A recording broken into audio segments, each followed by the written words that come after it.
English. So he would sell these donuts each morning to these Portuguese stores in New York City. So he knew New York well, but he didn't know any Spanish. And that's where my dad came in. My dad was like, well, great, I know Spanish. There's a lot more Spanish-speaking stores here in New York.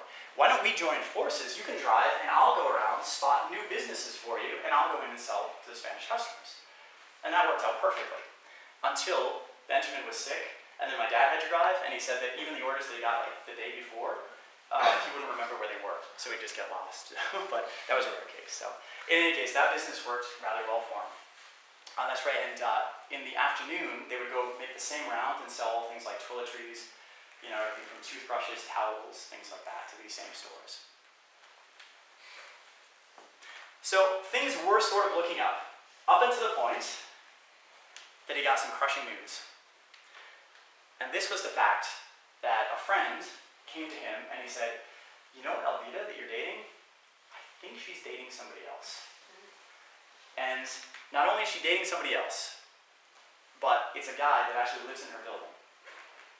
And not only is she dating this guy in her building, but this guy is the uncle of the guy that she divorced.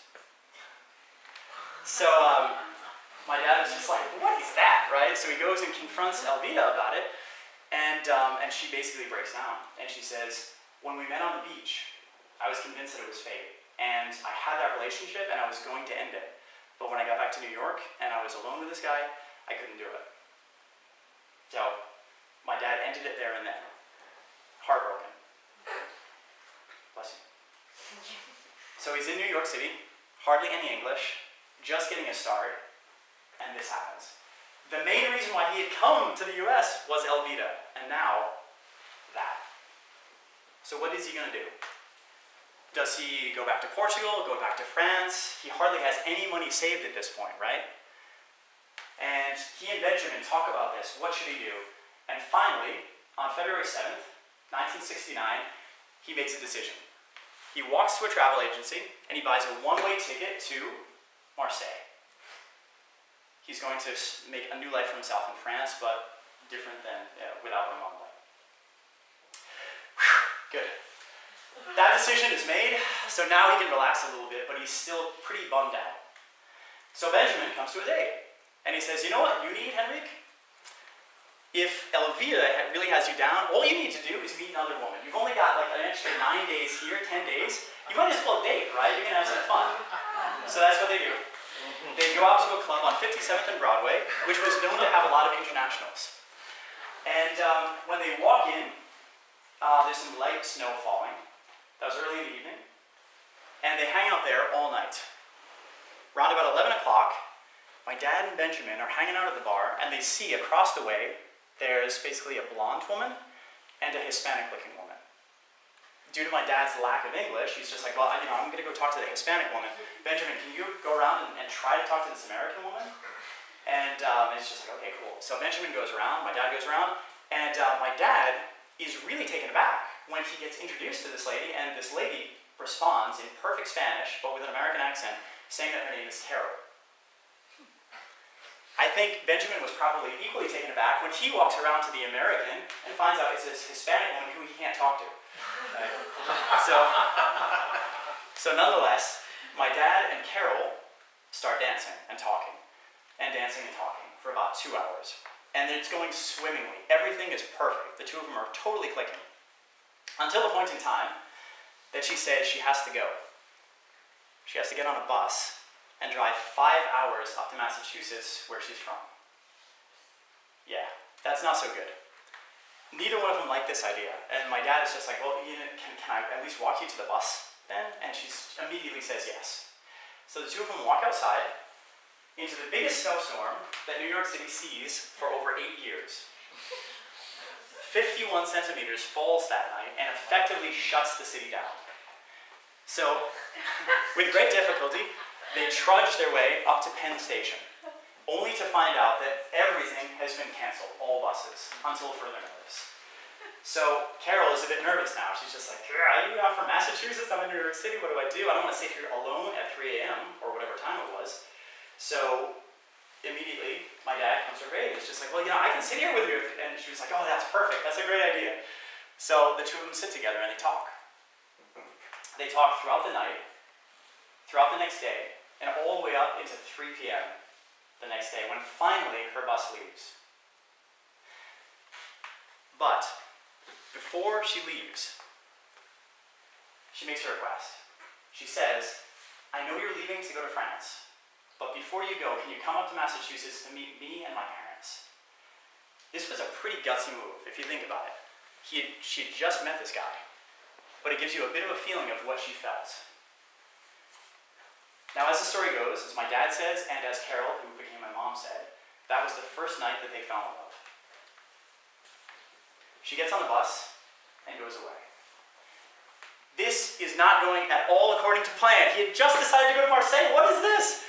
Right? So he's just like, what do I do? Well, I mean, I sort of gave it away, right? I said that she was my mom. So you know that he goes up to Massachusetts, right? But he wants to make a good impression. He's going to meet her parents. And you don't necessarily make a good impression if you show up in a donut truck, right? So he's just like, what to do? So he finds a friend who has an old car, 1966 Chevelle, and buys it for $400.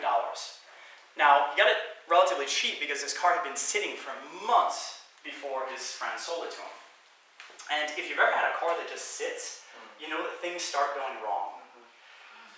He had packed $400, okay, which was probably most of what he owned, and a lot of time for this normal 5-hour trip to Massachusetts. And it's a good thing, because not one, not two, but 3 tires popped on the way up to Massachusetts. And not all at the same time, but one after the other.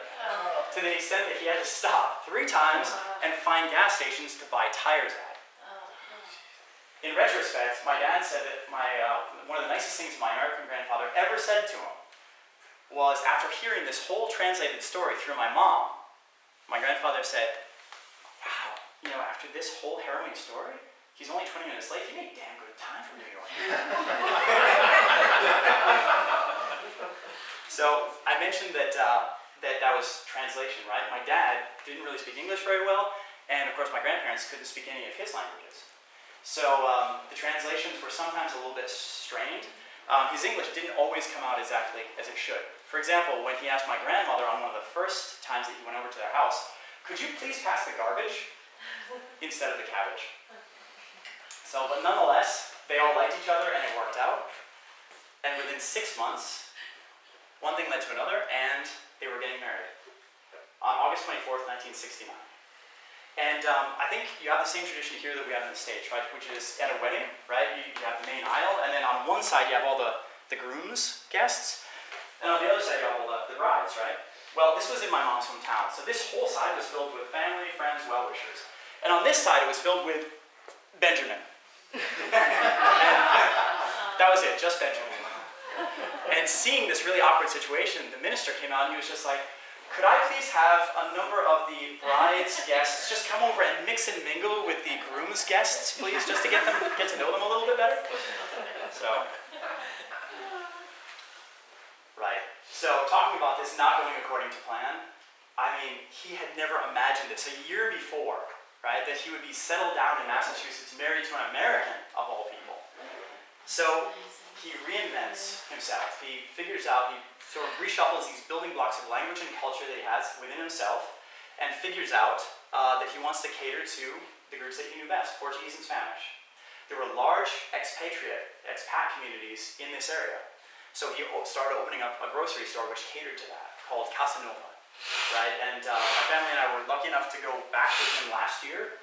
And again, we retraced his steps in New England, right? To sort of take some pictures of these places.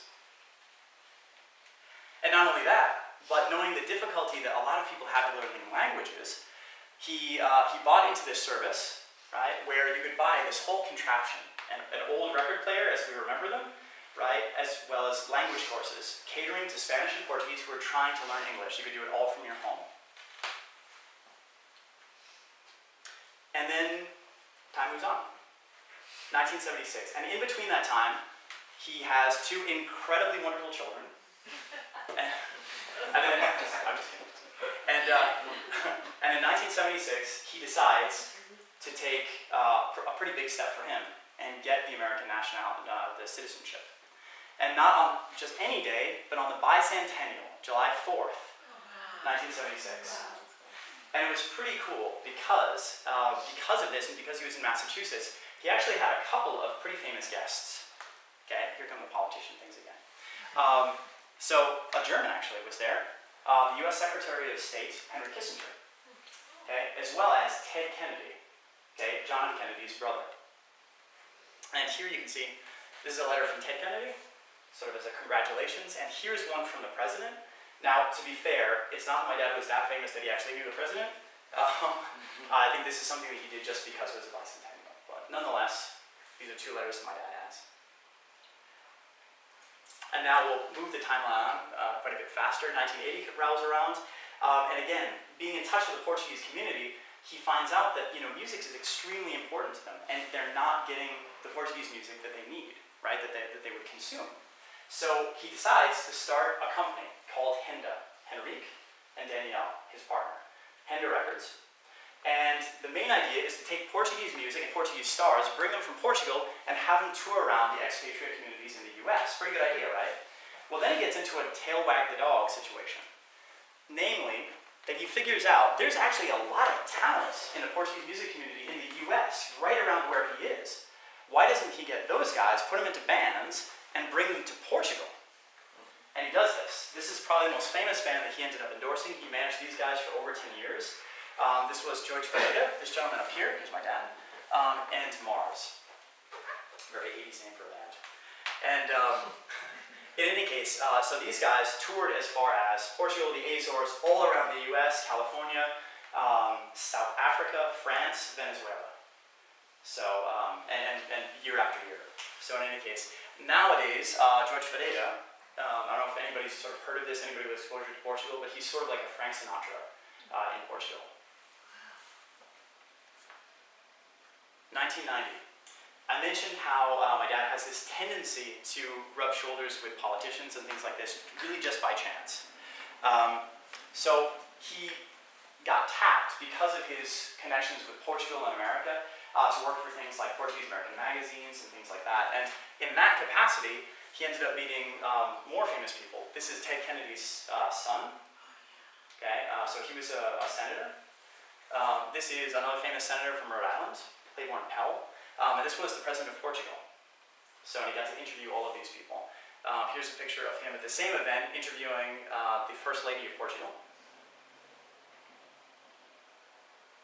And then he even got to meet people like Clinton up here. If anybody's interested in US politics, here's John Kerry. John Kerry's wife is heiress to the Heinz ketchup. And she's actually from Portuguese descent, so we got to interview her as well. And a picture that I just added about 3 hours ago was one that my dad just threw in. This wasn't 1990, this was about 2 months ago. But this is the current president of Portugal that my dad got to meet, just recently. Good. And time rolls on. 2000, and with the coming of this new century, my dad is looking at retirement. For years, he tries to sell his business and his home. And it just does not work. Drops the value of the house, all this stuff, drops the price, and it simply doesn't sell. Until, coincidence, he sells both of them in a single day. So, all of a sudden, again, nothing going according to plan, all of a sudden he's just like, well, now I can look at retirement. And I can go to Venezuela, to France, to Portugal, somewhere else in the US. And he decides to go back to Portugal and spend his golden days with his brothers and his sister. Diamantino had long since settled in France and led his entire life there, raised his 3 kids there and everything. But Diamantino, my dad, came back and joined their brother and sister in Portugal, and they all live in the same area now. And now we move on to this year. One thing that I like about my dad living in Portugal is that it's a lot closer than the States. So, yeah, we get to hang out with him pretty often. This is my son. And he comes to Leipzig, probably like about once a year or so. This is him at L'Osteria, where we're going to go tomorrow for lunch. And he's a Red Bull fan as well. So he watches a lot of the games, and this is us at a game earlier this year. So in closing,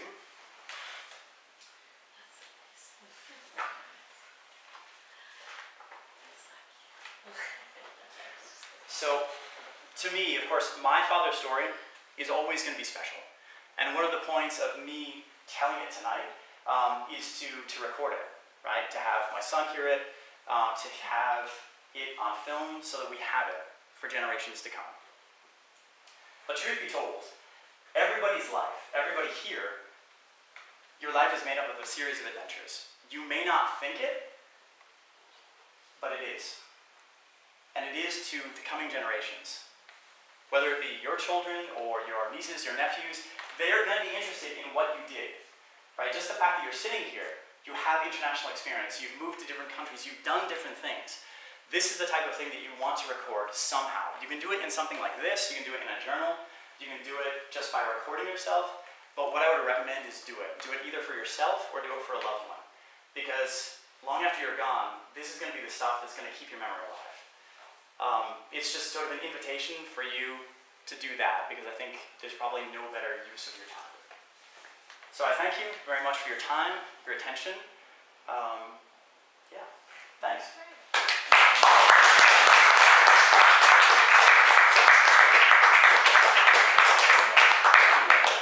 Thanks a lot. Thank you so much. Muito obrigado.